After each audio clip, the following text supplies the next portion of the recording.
तो मैंने कुछ पिछले मेरे वीडियोस में प्रत्येक हाउस लॉर्ड के बारे में, अलग अलग प्लेसमेंट के बारे में आपसे चर्चा की है। इस वीडियो में देखेंगे, अगर आपके प्रथम भाव के स्वामी, लगन कुंडली के प्रथम भाव के स्वामी अगर विभिन्न भावों में स्थित होते हैं आपकी चार्ट में, तो आपके लिए कैसे रिजल्ट रहेंगे। सबसे पहले हम प्रथम भाव से ही शुरू करेंगे, यानी प्रथम भाव का स्वामी अगर आपके लगन कुंडली में प्रथम भाव में ही स्थित है, तो अब आप इसको किस प्रकार से विचार कर सकते हैं, कौन कौन से प्रभाव और रिजल्ट आपको इससे देखने को मिलेंगे अपनी लाइफ में।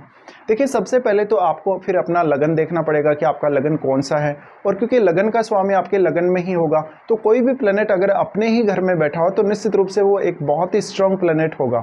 तो उस पर्टिकुलर जो राशि है, जो साइन है, उसका प्रभाव और उस ग्रह का प्रभाव अब आपके ऊपर बहुत ही ज़्यादा रहने वाला है। तो वो जो प्रभाव है वो आपके नेचर में वो नेचुरली आ जाएगा और आपकी पर्सनैलिटी पर भी उस ग्रह का प्रभाव पड़ेगा।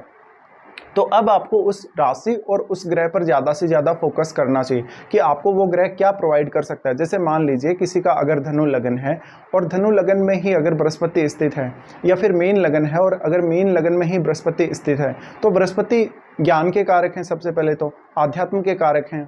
तो पर्टिकुलर जो भी ग्रह जिस चीज़ का वो कारक है, वो चीज़ें प्राप्त करना आपके लिए काफ़ी ज़्यादा आसान हो जाएगा। इसके साथ साथ ऐसा जो लगन का स्वामी अगर लगन में ही बैठा है, तो आपके लाइफ में पॉपुलर होने, मान सम्मान हासिल करने, प्रतिष्ठा हासिल करने में आपको दिक्कत नहीं होगा।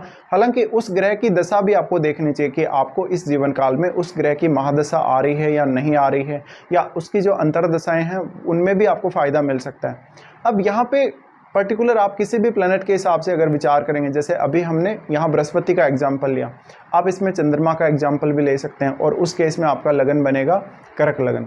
तो कभी कभी ऐसा भी होता है कुछ लोगों का, जैसे कर्क लगन है तो फिर कर्क लगन में अगर चंद्रमा लगन में बैठेंगे तो आपकी राशि भी सेम ही होगी। तो ऐसा भी हो सकता है कि आपका लगन का स्वामी अगर लगन में है तो उसके साथ चंद्रमा बैठा हो, उसके साथ कोई अन्य ग्रह बैठा हो, वो भी आपको देखना चाहिए।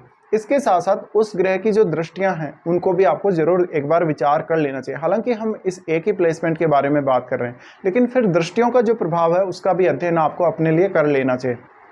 तो बृहस्पति के केस में अगर हम एग्जाम्पल लेते हैं धनु लगन या फिर मीन लगन का, तो बृहस्पति से रिलेटेड सारी की सारी क्वालिटीज़ आपके अंदर समाहित हो जाती हैं, आपकी पर्सनैलिटी में वो आपको नेचुरली मिल जाती हैं।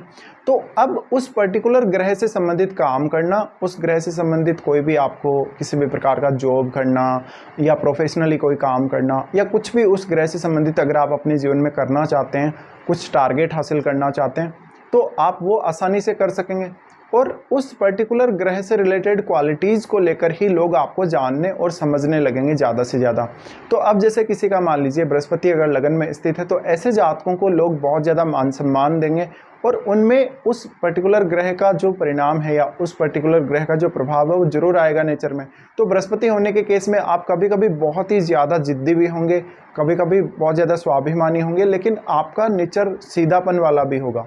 तो ज़्यादातर लोग आपको बहुत अच्छे से ट्रीट करेंगे, मान सम्मान देंगे।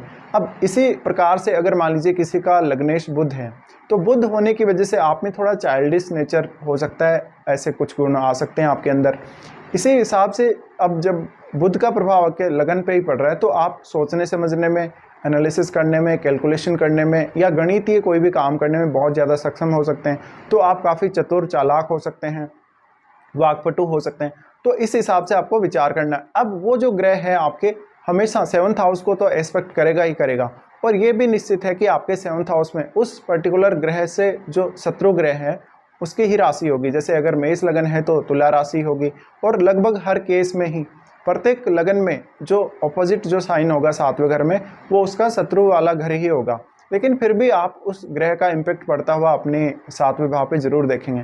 तो अगर मान लीजिए बृहस्पति का इम्पैक्ट पड़ रहा है 7th भाव पे, तो उससे पब्लिकली आपको वो मान सम्मान देने में हेल्प करता है, और जीवन साथी के साथ भी अच्छे संबंधों को दिखाता है। लेकिन आपको उस पर्टिकुलर प्लैनेट के हिसाब से विचार करना है हमेशा, जो भी आपका प्लैनेट जो आपका लग्नेश और लगन में बैठा है। इसके साथ साथ आपके लगन पर अन्य ग्रहों की जो दृष्टियाँ, कौन कौन से ग्रहों की दृष्टियाँ पड़ रही हैं, क्या आपका लग्नेश वक्री तो नहीं है, क्या आपका लग्नेश अस्त तो नहीं है, या किसी और ग्रह के साथ वो कंजक्शन में है, बहुत ज़्यादा क्लोज कंजक्शन में है, ये सब आपको चेक कर लेना चाहिए। तो अब पर्टिकुलरली जो वो ग्रह है आपका जो लग्नेश है, उससे संबंधित क्रियाएं, उससे संबंधित कारकत्व आपके जीवन में हमेशा हावी रहेगा आपके ऊपर।